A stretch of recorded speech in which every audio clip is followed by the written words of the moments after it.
Everybody, welcome to the July 14th regular meeting of the Jackson Board of Selectmen. Thanks for coming. We're glad you're here. It's 4:02, so we'll go ahead and get started.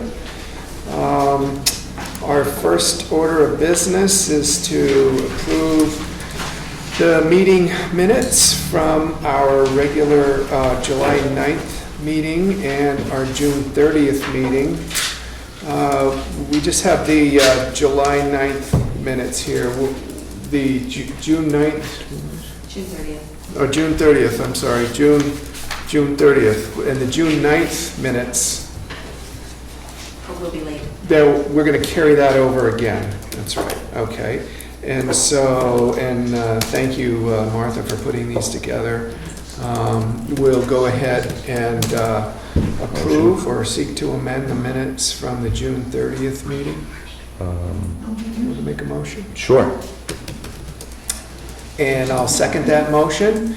John, did you get a chance to Yep. look through these? Yep. Anything that you notice that you want to amend? Nope. Nor I. All those in favor? Aye. Okay.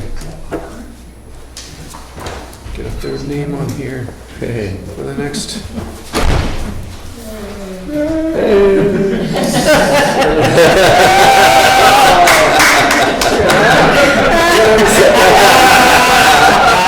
There's a man that needs to fix his calendar.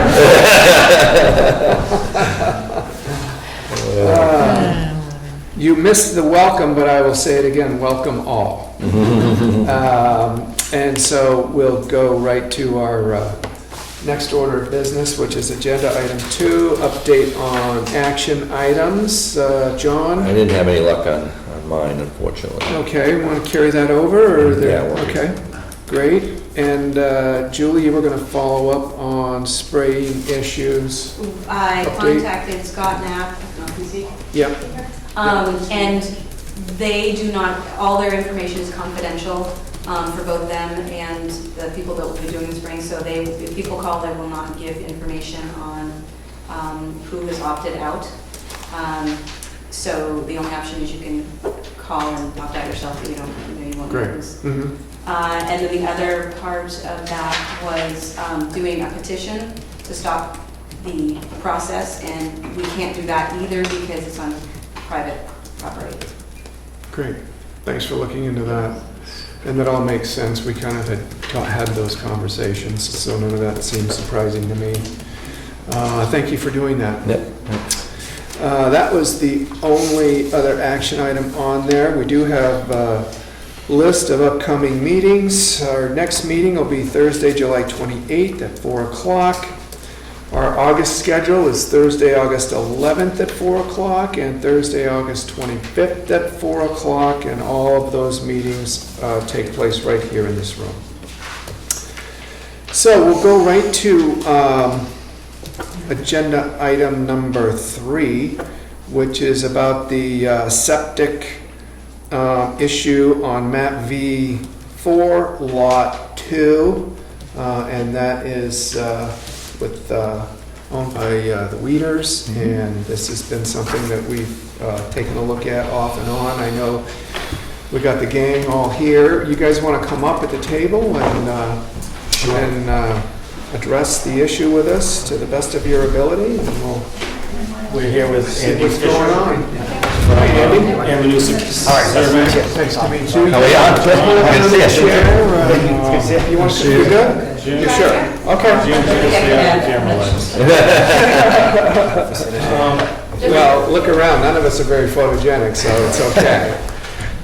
Okay, so, and we're as up to speed on this as I think we can get, and we've sought input, and I know that you've been dealing with Amanusic on this, and we've also been addressing this with Burr, and he's got hopes that we can kind of maybe even through this issue come to an understanding on how we're going to look at these things, but I'm glad you could make it. Thanks for coming, and if you just want to go ahead and give us a brief little overview of your situation. Yeah, essentially what we're trying to, the problem that we have is our house is designated as a one-bedroom house. Due to us building an auxiliary apartment, we'd like to have our house designated as a two-bedroom house for lots of reasons. It's a relatively large house, and having a house that's over 3,000 square feet designated as a one-bedroom is just, we feel that there's capacity there and everything that we need to have it designated. Part of the problem was that the apartment caused some of this havoc through all kinds of permitting and stuff, and we think we have a solution to the problem that Andy has done by researching and doing more extensive research on the density of the lot and stuff, so that's what we're here to talk about. What was it before? Was it three-bedroom before? Three-bedroom house. It's a three-bedroom system on the property for the main house. Yeah. So the apartment basically is 2+ bedrooms, ultimately? No, the apartment's one bedroom. Right, but I mean, in terms of septic, or is it one? I think one plus, it counts one as 1.5. One and a half, It's sorry, one typically and a how half. it's viewed. A bedroom and a kitchen. Bedroom with a kitchen, right.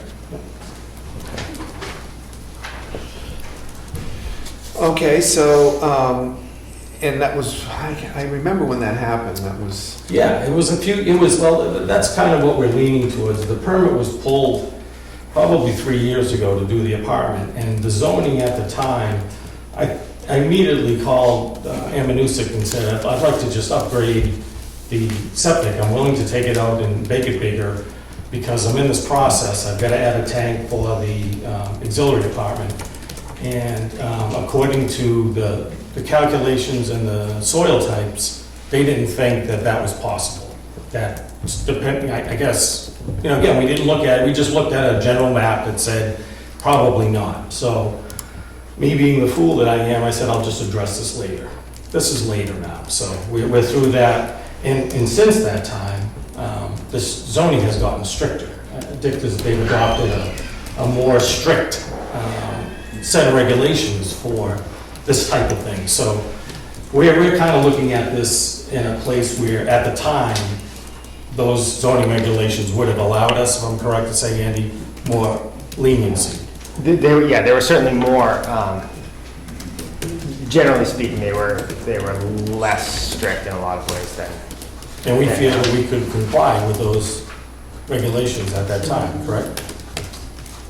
Yeah, and especially depending upon the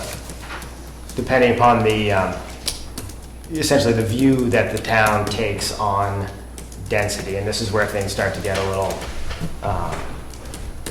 confusing, a little more technical. And this also is some of the things that Burr, or one of the things that Burr pointed out that hopefully as a result of this is something that down the line will get addressed to clarify some things. This situation with these, it's two lots, and basically the density for both lots is combined. The calculations are combined, and it's a situation where if we address things based upon state regulations, which state regulations are often different than town regulations. Town regulations can be stricter. And in this case, the Jackson regulations are stricter than state regulations. But the state looks at things two ways as far as density. One is sort of just a general by soil type, and the other is a bit more complicated, involving this formula that they've worked out that is it's essentially for commercial or larger residential situations, which this really does kind of fall under a larger residential, and so they allow this second formula to be applied, and in so doing, you remove the well radius, which there was some of this confusion in the emails from Burr. So it's a different way of looking at the lot, and it's also it's used in situations where there's offsite water or shared wells, which that's the case here. There's a shared well. And it really just is in a lot of ways, it's a more, it's just a more detailed look at the density of the lot based upon the soils, and it allows a bit more flexibility as far as the total flow that's allowed. And so when we look at things using both the Jackson regs that were in place at the time and the regulations that have been instituted now, if we take these we take the soil numbers basically and then apply this alternate formula, we find that we've got plenty of land as far as the state's concerned. And the town has a regulation, or they have a section in their lot loading density, which essentially is this state formula. It refers back to. It refers back to this state formula, but the wording is slightly different in that the state formula, as I said, it's for commercial and large residential, whereas in the town, it leaves off, whether it was intentional or not, I don't know, but it leaves off the residential portion, but it's essentially the same formula. And so is it explicitly, does it explicitly allow it to be applied for residential? No, but it seems to me that was kind of an oversight. So again, the way that we are able to look at things, if we apply this other formula, is that there is plenty of density to allow, even to allow the house to be a 3-bedroom, let alone the 2-bedroom that. All we're asking for is a second bedroom back. That's really what we're here to discuss.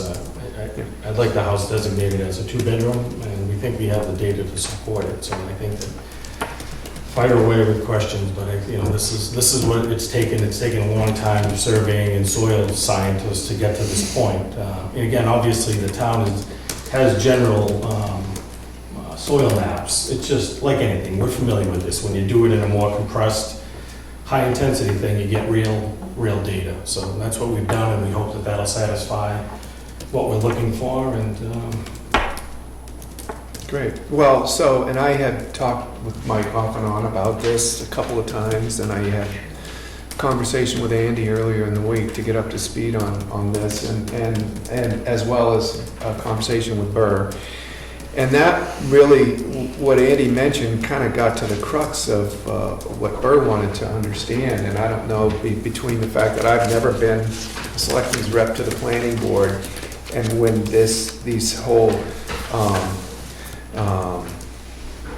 when these all changed, these zoning ordinances, you're both familiar with it because you were on the planning board when it did, and what it comes down to, it seems, or a big part of what it comes down to was the phrase large residential left off of that for a reason, or was that unintentional? And so I said, well, I don't have the answer.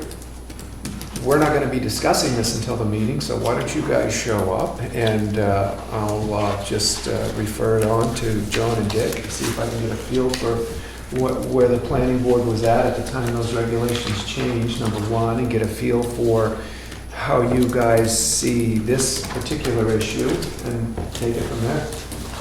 Well, I know the planning board was trying to catch up with the state regulations when they adopted this. This is, we were told, pretty much across the board in the state, you can't have a less stringent regulation in a town, but you can have a more stringent.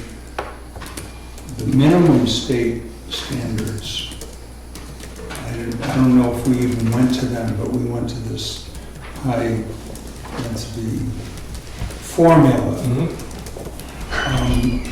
One of mine would be trying to stay up with what was current in the state. That was so we adopted it, and it seemed to be pretty good. What accommodation was made to turn what I think was a 3-bedroom house into a one-bedroom house? Did you have to make a commitment to not use? Well, I think that's some of the stuff that we're finding, we as a group, as a town, voted in the ability to have auxiliary apartments. We thought that was a good, we all know that they exist. The reality is now we're trying to put them in a package where they can work. I think this is the first, if I'm not mistaken, this is the first auxiliary apartment that's gone through the zoning process. And I think that some of this is, Dick's question about what stipulations are there when you do this. When the permit was signed, there was nothing to do with what happens to the existing buildings there. I think that's stuff that we need to work on as we go along. Put that in as part of the conditions when the apartments put in what truly happens. There was nothing that was ever asked or requested to be done to the house when we pulled the permit for the auxiliary apartment. There was, Jude and I were living there by ourselves as a couple. The kids were gone, so, the house still has bedrooms in it. They're not being used, but technically, we have a 1-bedroom house. We're trying to get that second bedroom back. The house is the same. The apartment is being sold with the house?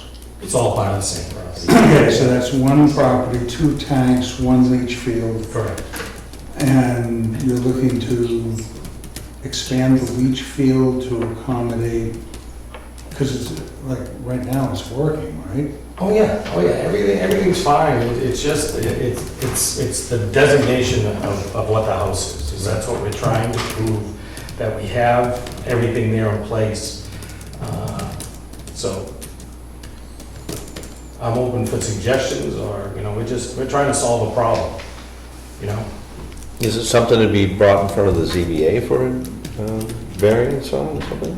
Well, I know one of the caveats in the zoning is you don't have to have the system, you have to have the design. And is that where we're at? We're trying to see if that design could exist, because obviously, if the system doesn't fail with a given situation, there's nothing to fix. There it is. It would work as a 2-bedroom house. I agree, we have no way to catch this nebulous area of, it's a study, it's a sewing room, it's a bedroom. Exactly. And I just said, I think we we're all- here, and I think we've all dealt with that in the building industry. I mean, everyone, we all know the shell game. It is a library. The bedroom becomes a library and the house. Again, I think we've done everything that we've been asked to do along the way. Again, the apartment, I really believe that this is the only apartment that's ever been requested in town. And I felt that was the route to take. Andy Chalmers was the building inspector. Obviously, I'm in the business, and I wanted to bring it in and above board. And when he said that this was going to change to a 1-and-1 at the time, I just said, we'll just deal with this later. As I'm saying to you today, now is later, and we're just trying to figure out if it's agreeable to get a bedroom back. That's kind of what all this work's been done based on, and we're hoping that that's an agreeable solution to the problem.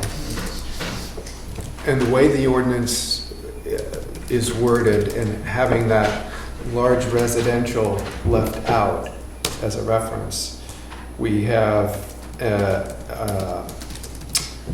an equal formula to the states when it comes to commercial, and we have a more stringent formula in the states when it comes to large residential. Is that accurate to say? Or for a residential period. Okay. And that is, and I can, I don't know if it would help at all to see the comparison of the two the start of it, just so you can see the, the EMV code and the formulas on the back. But some of the wording is different, but it's the estimate, the estimated daily discharge. So that's the gallons per day that, Got it. you know what I mean? And then, so it's the same formula, and it's based on this ENV code, which is that. So it seems as though certainly the town was looking to have this. It doesn't make sense that the town was looking to make it much more lenient for a commercial situation than residential. That just doesn't, and that's what, and that was Burr's feeling. It just doesn't, again, I wasn't there for that, but that doesn't seem like that would make sense as to the intent. And that's why Bird wanted to get a sense of what the planning board's intent was for leaving large residential out. Yeah, and just to just very, very briefly come back to the septic system / design question.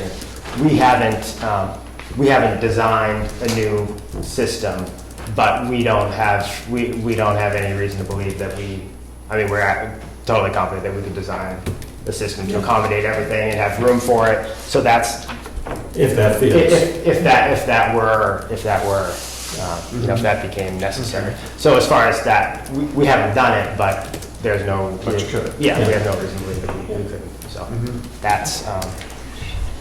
What are your thoughts on that? Well, that was, I think, we were trying to accommodate the idea of auxiliary apartments. That was, we were trying to make it possible to put that in the town of Jackson. I mean, why not? I'm above board with it, and we would like it to be safe, healthy, acceptable. And we felt that you don't have to rebuild the septic system just to put an apartment in, but if that septic system fails, then it has to be designed. There has to be a design.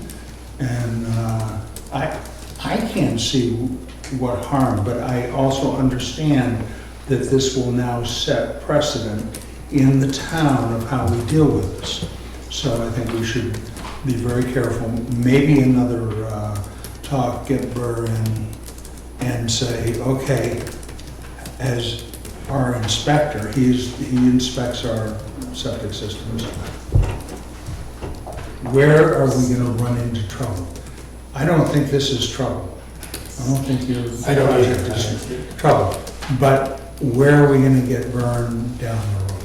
Another thing I think you got to think about too, along with, again, the spirit of what we were trying to do when we adopted the policy to have the auxiliary apartments is as zoning gets stricter, the reality of this is you've got to really look hard at who potentially could do this. And I think you're going to find there aren't many places that will allow this to happen. It's again, I think that the spirit of it was wonderful, but as we get stricter and stricter with regulations, we got to be careful of who truly has the capacity to do this. Because I think it's going to come down to, anyone with a lot size, maybe under 2 acres, this might not even be possible, So again, it's just stuff to kick around as we go, but, in the spirit of what we were trying to do, I think we were trying to solve problems of things that weren't right, and the opportunity to do that. But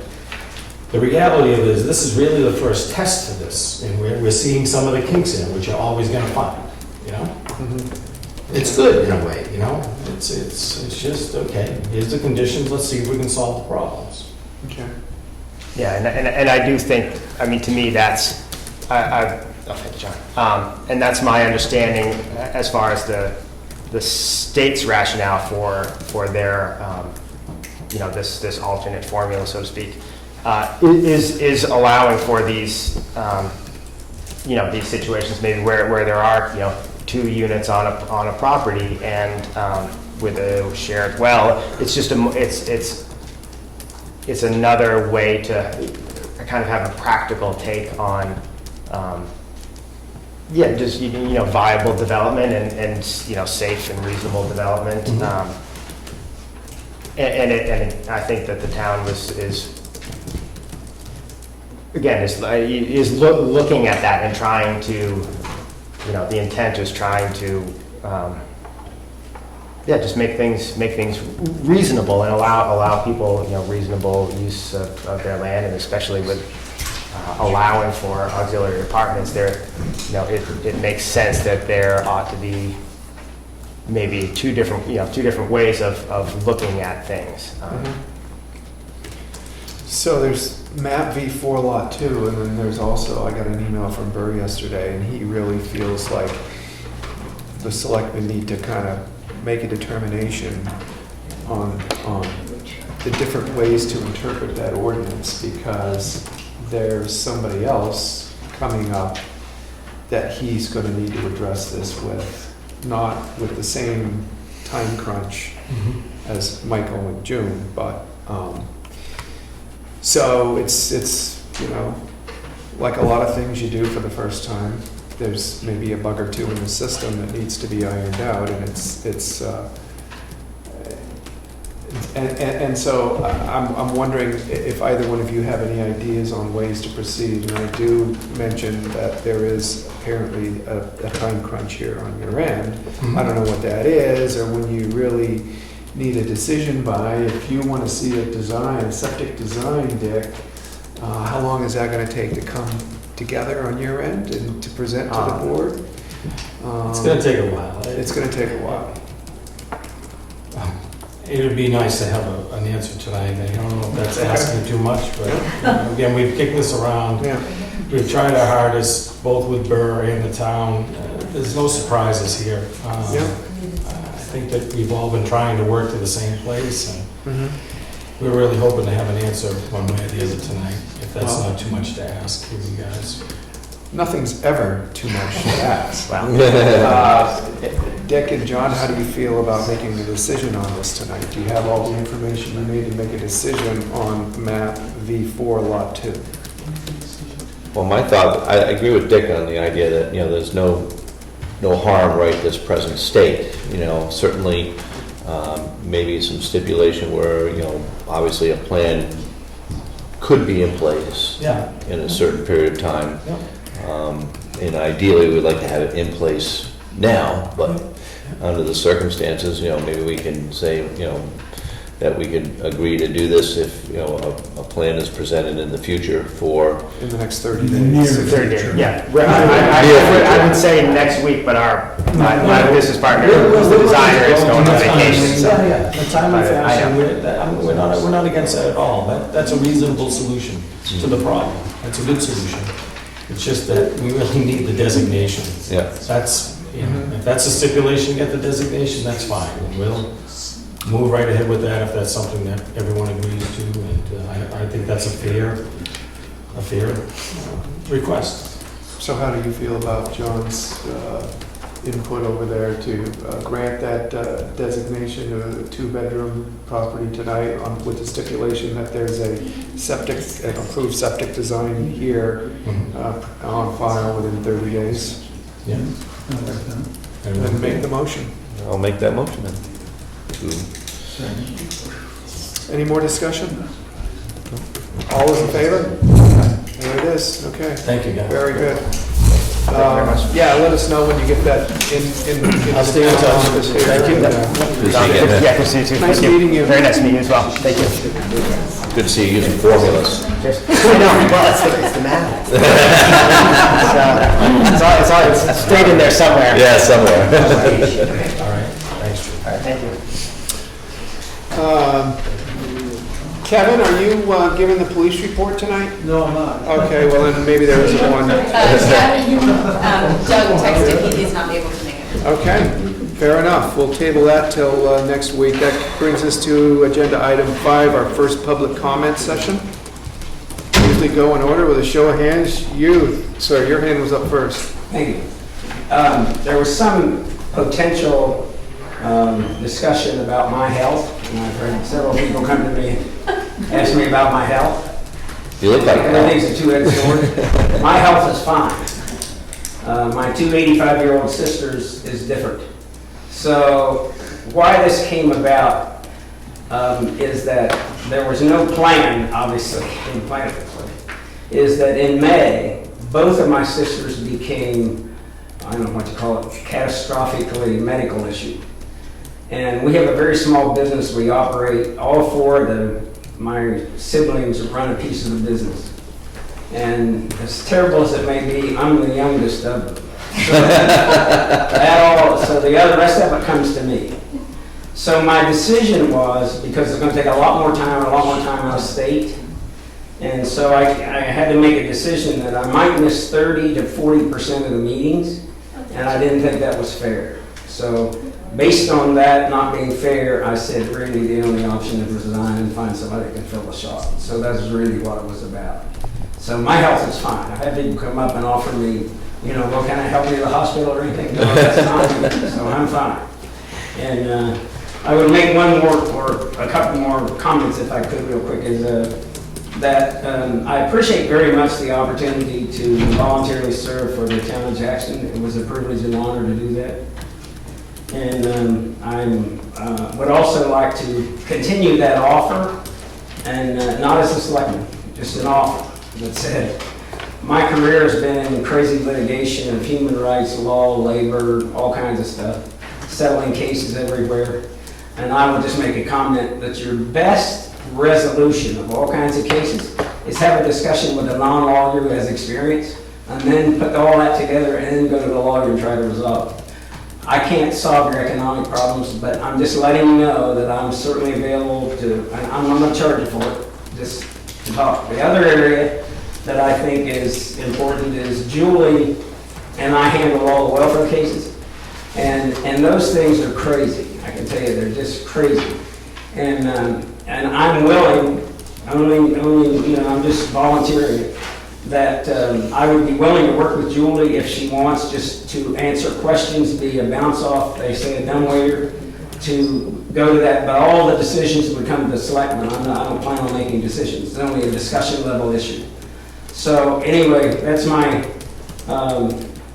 to try to clarify why this happened and the way it did.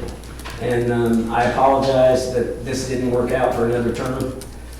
But anyway, that's it. And I have a telephone conference at 5 o'clock if I could get out of here. It's terrible. I know it's terrible. It's terrible. Thank you for your service. Appreciate having you with us. Thank you for your service. Yeah, so I just wanted to thank you for your service. You served the town professionally and ably, and I really enjoyed working with you.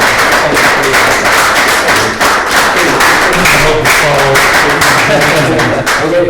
How you handle it? Thank you.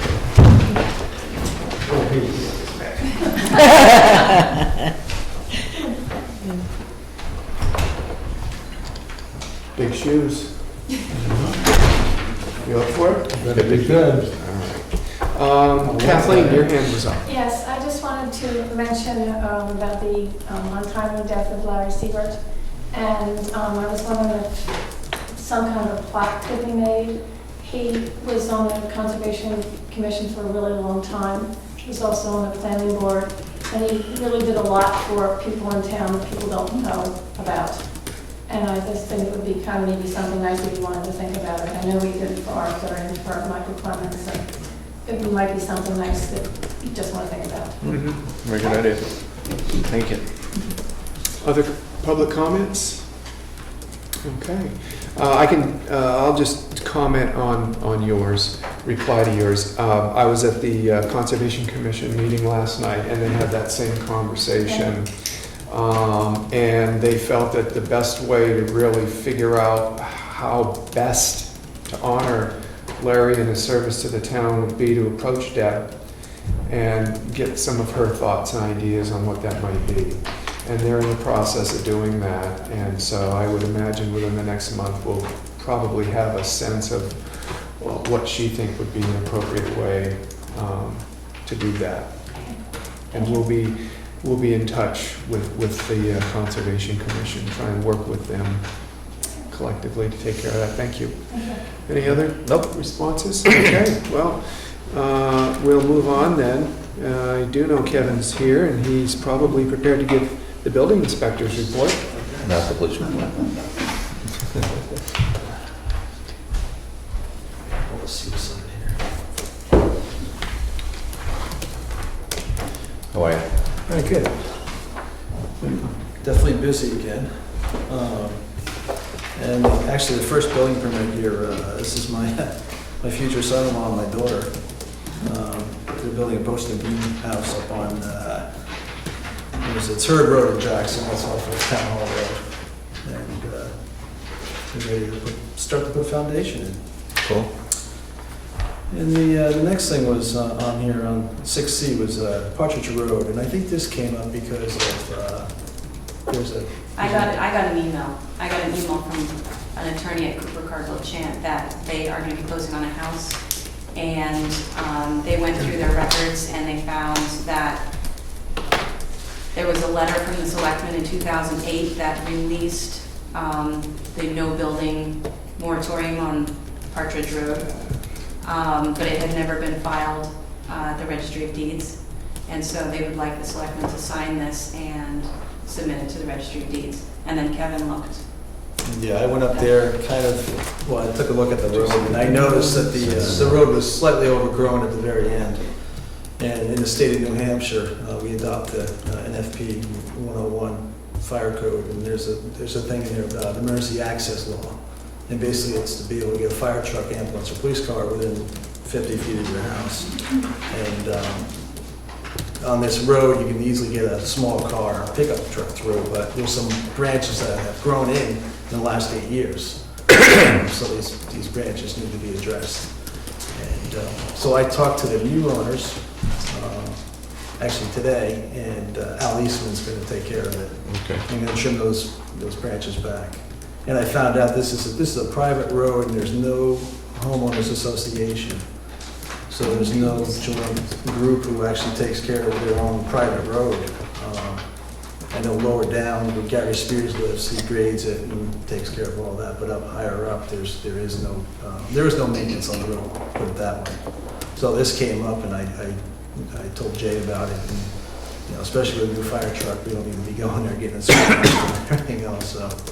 So this it'll be taken care of. But there are houses. There is. It's a house at the very end. Yeah, it's a couple from Massachusetts, second home or whatever. They're not up here much, my understanding. So that's how that came up. So if Karen, There's a question in the back. so if you guys, Karen's a notary, so she can either witness that or you can do it with Julie at a later date. Okay, I know we've got some hands up in the back, I saw. Who wants to go first? B? Doesn't Ann Peterson own the road? I found out. I believe she does. I didn't call her, but I believe if you want to do that, she owns the road. yep. That's a good question. Is it her responsibility to maintain the roads? I'm not sure. So you really got a couple different things going here, Yeah. because the fact that the road is not in shape to handle emergency equipment, should it need to go up there, is really, is that a separate or connected issue with this termination of resolution? I mean, it looks like we're kind of duty bound here to sign off on something that should have been filed but was not. Is that accurate? I would say probably. Okay, just wanted to get clarification on that, and I know Penny, your hand was up.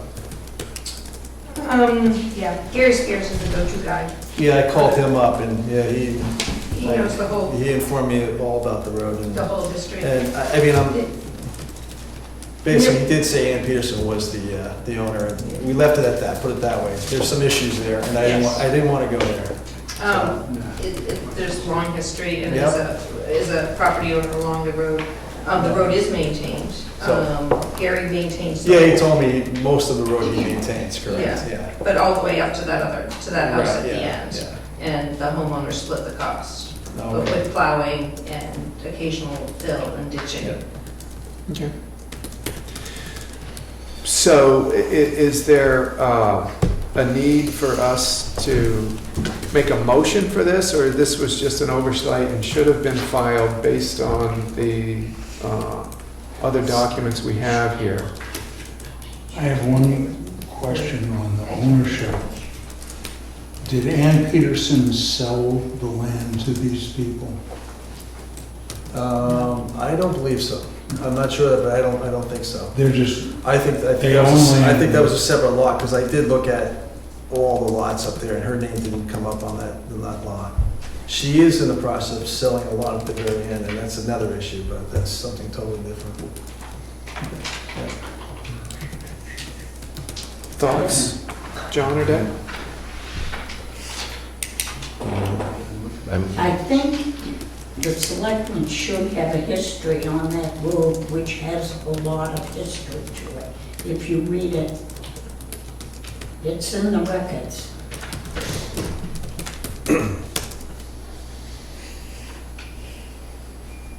Yeah, something we should table and look into for Well, do next you, meeting. since you were selectman at the time and your signature was on this sheet Yeah, I here, said was if you- there a reason that the motion was unanimously passed to lift the building moratorium, but that the, Because of the The other side, condition of the road, and it should be upgraded, but there's quite a history. It all goes back to when Janet Green owned it. so that's why this was never on file, was because of the condition of the road, as you No, remember? there's a lot of, it's got a lot of history, really. Okay. It's about that thick. What's your sense on this? From what I saw, I think going back 8 years, at some point, I think they did some work on the road. Mhm. And I can see that, where at the end of the road there's, a good base to it and everything else. And over the 8 years, like I said, probably the trees at that time were all cut back and everything was good, but within 8 years now, these trees are all around the road. The road is in pretty good shape still. There's one little washout spot, but that's, after a big thunderstorm. So I think at this point, the road is okay, I believe. I mean, I know it is. But not for emergency vehicle. Right, because of the Access. low clearance, just a couple branches. I mean, yeah, if you went through the pole saw, When's Alan scheduled to go up there? as soon as I just got the permit today, so I have to look it over. Okay. And once I get that signed, and the fire chief signs it, we'll get that in the process, and they'll have the okay to get in there and go. And I don't know if Alan's ready to jump right in there and do that, or not. I think that's a chicken and the egg thing. I think that has to come first. Yeah, it's one of those things. This has to come No, first. that has to Oh, come. yeah, Yeah. right, okay. but if the ownership is clear and it's not being maintained, are we going to just keep having the same problem? That's very possible because, like I said, there's no association. And, I think some of the homeowners will take it under their own power to deal with, washouts and maybe some, tree branches. But then you always have the homeowner who, it's a weekend place and they want to come up here and do any kind of maintenance or spend any money on. Right, we're walking. Right. So yeah, there's definitely the possibility of that happening again. How do we? Yeah, that's a good question. How do you deal with that? And that's a big thing around town, because I've already dealt with that a couple of times with this access law. Mhm. People wanting a building permit, I said, no, you're not gonna get one until you just clear your driveway out and cut the branches back so we can get a fire truck in there. And Maybe they've that done could be written in here, and it must be maintained according to those standards. Right. You put it in there. We should have some I think standard. something has to go down on paper and, start the paper trail that says, you guys agreed to maintain this road. How you do it is your business. It's a private road, but, if they want to have police and fire and life safety protection in there, I think we have to kind of stipulate what that road standard should be. And also for future development, it's supposed to be a town spec road. That's true, right, yeah. When you guys want to do the planning work. Privately, let's do It is a private road, but Private. also, it It's needs to supposed be to be. town spec road. The requirements to be built upon. And there was something. It was more than 2 homes on it? Yes, it was. And so, and we have a letter dated 2008, signed by Selectmen, that basically says that the road's been inspected and meets requirements as determined by the Selectmen. So I don't want to end up exposing us to anything that you shouldn't be exposed to at the same time. Right. I'd say we're gonna keep dealing with it. I think it's gonna come back. Because the next thing that's gonna happen, somebody's gonna wanna build in there, and then they're really gonna look at the road, and how do you keep it maintained? And I think that's the question, whether they're gonna create an association, or the owner will give up the ownership in order to accommodate building in there. I don't know, there's probably 2 or 3 different solutions, but I think it's gonna be a problem. We're not solving any problem. And do we have the authority to not sign this, given the history of No. documentation? I think that's signed. Right, but this What is is that? determination of resolution that they are asking based on this approval needs to be on file, right? Is that, Yes, That's probably true. Right. Yeah. it was never filed with the registry of deeds. right, So this letter was never filed. Right. that's right. It was And signed now- but not filed. This one would. And that needs to be replace it. on file in order for the sale to close. I don't know part, if the email said, I don't know about that part, yeah. I don't know it seems like, my guess, seems like it's my all- guess is maybe that it would, just because they're, Requiring it. Because that's what they're asking for. right. And then so, but there's no building permit. not yet, no. And so the Yeah, condition probably that. could be placed on the issuance of a building permit that the road meets town specs. Mhm. And in your mind, the only thing that doesn't meet town specs right now is the low-hanging branches that won't permit emergency vehicle access. Right, yeah. Everything Yeah, else you could, meets- you could go through them, but you know, Yeah. you scratch a truck big Right, time. but everything else meets town specs. Yes, on it the does, road. yeah, yeah, Okay. yeah. So maybe the time to deal with the road maintenance, then the teeth, I don't know, is that when we deal with that, is when the, when somebody files for a building permit? I hope that this does not negate our ability to use the road as a condition for a building permit. You know, if this is saying, oh, you can get a building permit in there. And they say, well, you And just signed off on it. right, Yeah. we've just Okay. signed off on it, right? And that's a little scary, because we've seen that the road doesn't get maintained, except, I think, the bottom end of it, Right, where yeah. people are active and they have an active interest in it, Exactly. and they're taking care of it. Right. I did call Ann last week to have her come in this past week. And she never came in, so. Well, I I think, don't know, like I said, I wanted to address this with her. yeah, And that's a good point, though, of what met town specs on November 17th of 2008. That may not mean it now. That doesn't necessarily meet town specifications today. And so the issue of, you know, how to sustain that is an interesting one.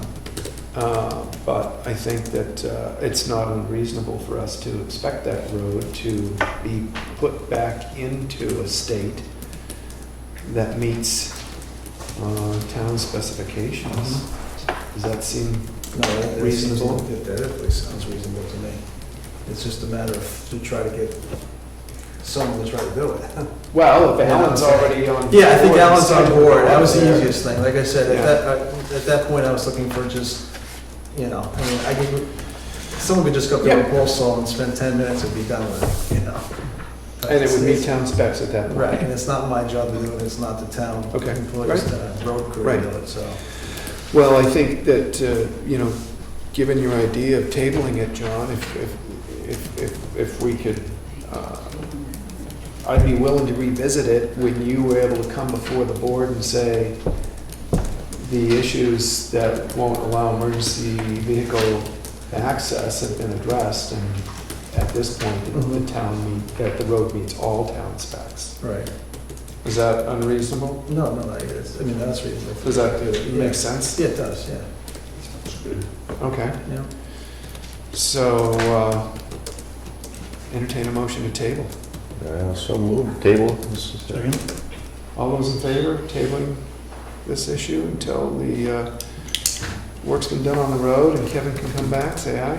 All right? Can I Ask a question. ask a question? Motion passes. Yeah, sure. If a comment or whatever, it seems as though you're addressing two completely different things.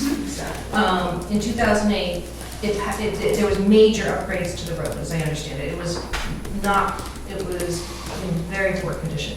Major upgrades were made, the building moratorium was signed, and it was not filed with the registry of deeds by just a housekeeping error.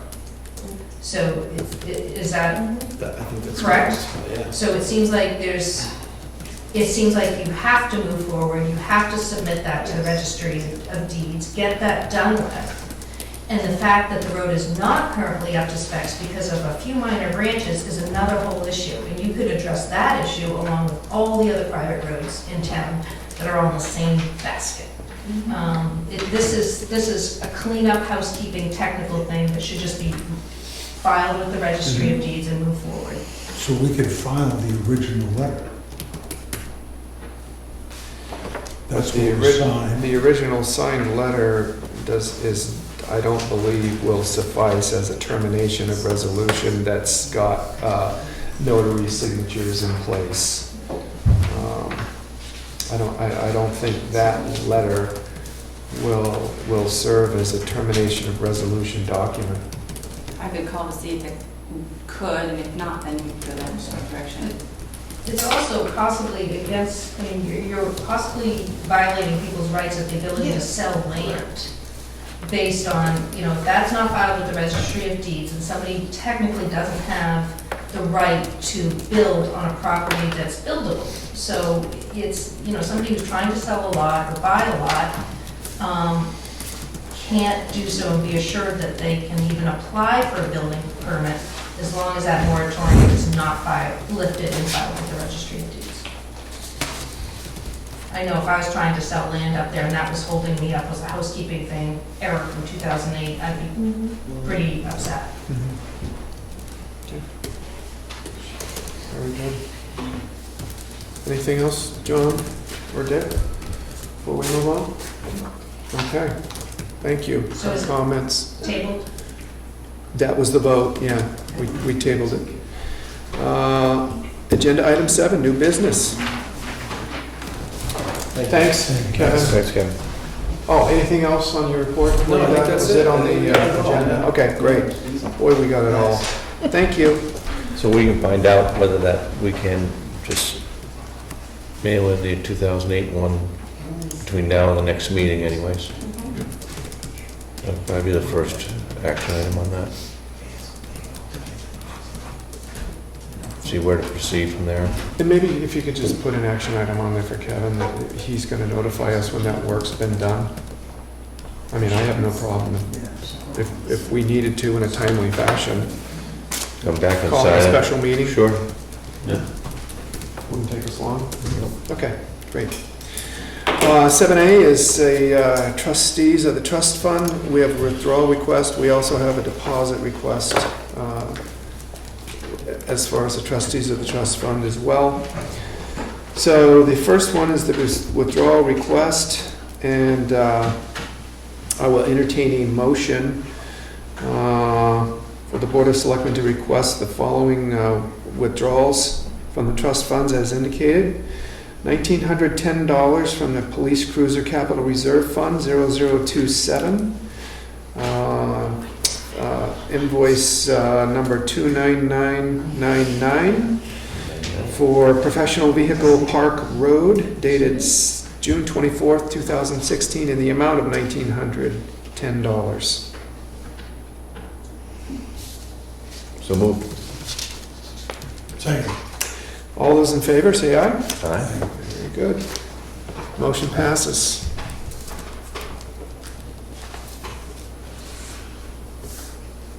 Thank you.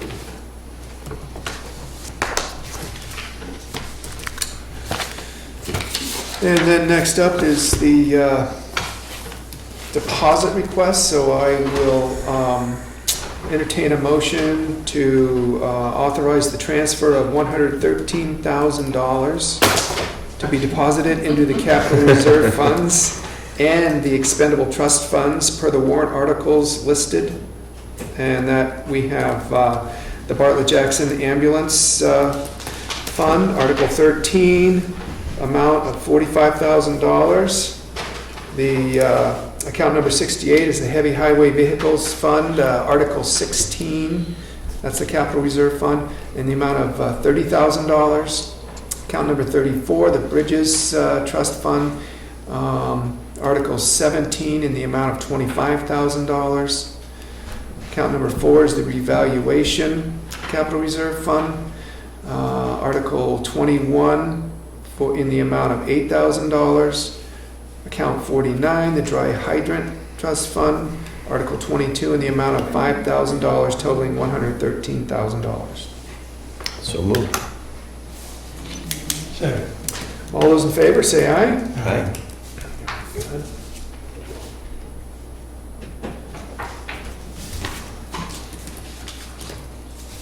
Thank you.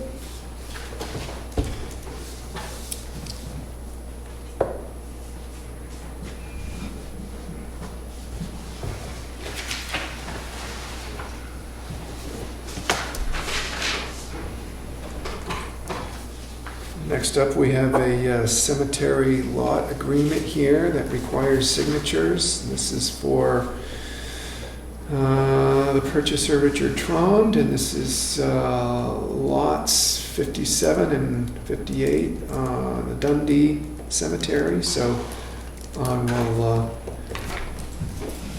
we have to make a motion on that to approve that, or just go ahead and sign it? I don't know, maybe make a motion. Okay, well, I'll entertain a motion then to accept this lot agreement on the Dundee Cemetery. So moved. Second. All those in favor? Aye. Good.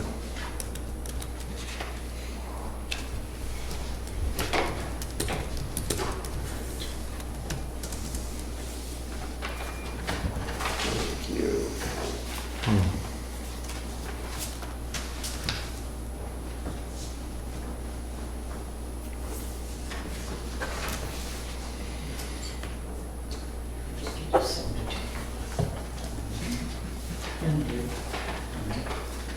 you. And then next up is just an FYI, we ended up with a New Hampshire Electric Co-op rebate, an incentive rebate in the amount of $1,935. Thank you, New Hampshire Electric Co-op. Planning Board and Zoning Board letters of interest is next up under new business. We have 2 regular seats on the planning board that are open and vacant, correct? And what, 4 alternate positions on the planning board? Yes. Okay. And we have all regular positions on the zoning board covered, but we have 2 or 3 alternate positions open, correct? Mm-hmm. Okay. And so we have a letter of interest here submitted by a resident of Jackson willing to serve on the planning board. I don't know if either one of you have got to see that letter of interest that was submitted this week by Jason Bagley. He's looking to step up and Sounds good to serve me. the town. And that is the only letter of interest we have in this packet this week to fill some of the vacancies we One was have. for zoning, one was for planning. That's right, Yeah. that's right. We have two separate letters here. He actually is looking to serve as a regular member of the planning board and an alternate member of the zoning board. So, And it was suggested that one should really be chosen, not both. Pick one or the Yeah. other. okay, all right. In that sense, I mean, for us, I don't know what your thoughts are on that, Dick. I mean, obviously, there's only Well, one regular. We have more of a need on the planning board for a Right. member, a regular member, not an alternate. I mean, if we can find alternates, that's great, but Mhm. we Regular particularly members need a will come first. regular member Okay, right now. So if that's agreeable, I would ask him to join the planning board. okay. Would you like to nominate him? Yes. I would second. Would you second that? I did. Okay, very good. Any more comments on adding Jason onto the planning board as a regular member? If there are none, then all those in favor? Aye. Very good. Thank you. Thank you for stepping up to serve, and then we'll take a look at that zoning board issue down the road. But we got one of the most... Meeting tonight at 7. I bet. He's gonna get the letter and get sworn Is it in. really? Yeah. All right, very good. But he can come. You certainly can, that's I'm on right. call 24/7. All right, fair enough. And then next up is agenda item 7E, the charitable exemption requests here.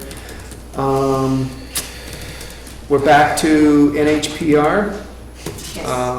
And you want to just give us an update on what's happened Well, since the we- original exemption In the past, request? we've granted those. This year, Jason Call suggested that we might want to ask for a payment in lieu of taxes, so we submitted a letter to them. They said they don't do that. So we're kind of back to their original request, and in the past, we've always granted them. And Jason said if it's something we want to deny, we might want to check with our attorney or town council first. Okay. And I thought when we had that discussion that was not a rare thing, that was somewhat of a common thing, but come to find out that there is no precedent for that Right. with NHPR. So, what's your pleasure, gentlemen? You want to rethink approving this exemption request? If we've done it in the past, we'd probably just go with it Okay. again. Yeah, I'd be happy with it. Okay, I'll entertain a motion to do that then. John Stern. John Stern. All right, let's move to do the charitable exemption request for NPR and NNETO at Fairpoint. Wait, no. Just do NHPR. Oh, just NPR, At sorry, this just point. NPR. I'll get you sorry. that motion now, That would go I both will the same. second the NHPR. motion to grant an exemption to Okay. NHPR. Any more conversation about it? No. Comments? All those in favor, say aye. Aye. Aye. Very good. Okay, that one Okay. carries. Now we're up to NNETO/Fairpoint. And this is an exemption request also. And, And we've denied that every year, and it's being recommended that we deny that again. and the grounds we deny that on, They feel that they serve the public interest with their time that they allot to filming meetings in Conway and whatever. And for our town, I don't think they're doing much, and I just assume they pay their taxes. Okay, well, do either one of you care to make a motion of any kind on this?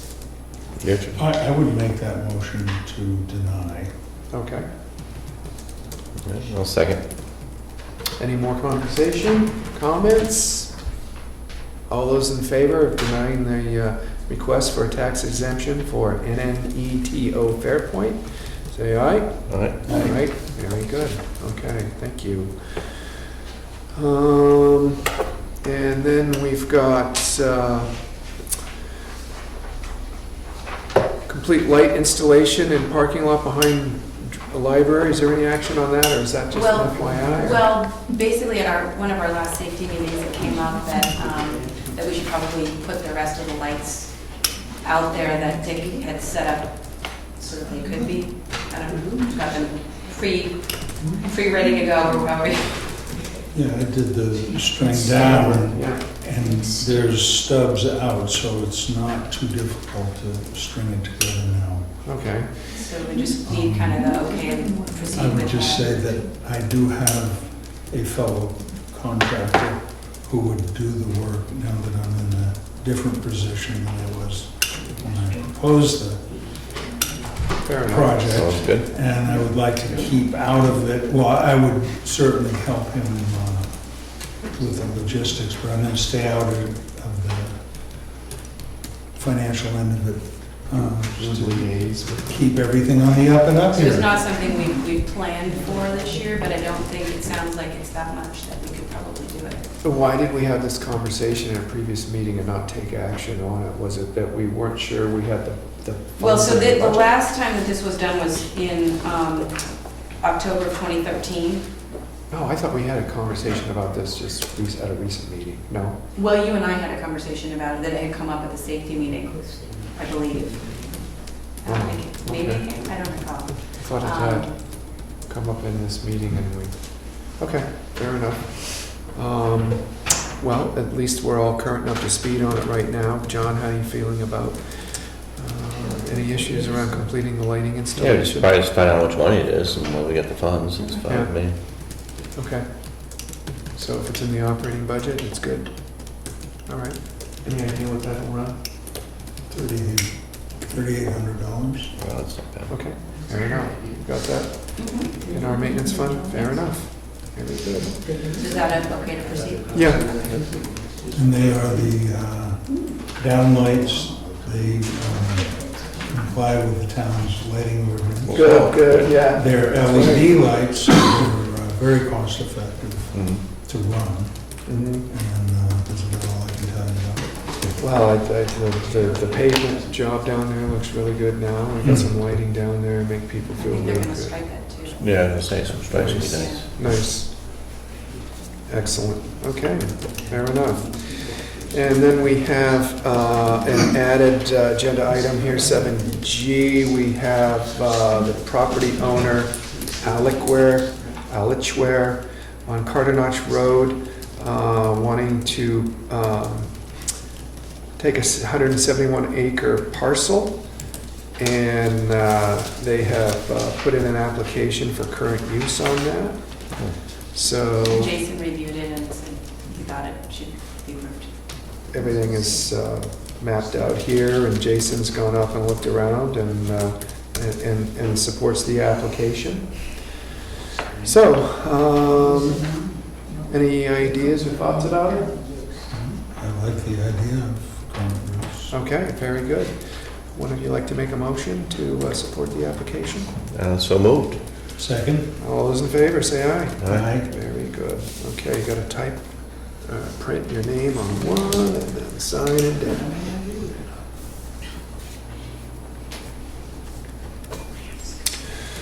Old business, as we sign off on that and move forward on the New Hampshire Electric Co-op spraying, we pretty much covered that in public comments, so I don't believe we've got anything else under old business. We'll move right to our second opportunity for public comments. B, your hand Whose went up. name's going into current use? Alicware or Alichware, Alichwer, Carter Notch Road. And I hope all the money put into the old tennis court with lights and paving, people use it. Yeah.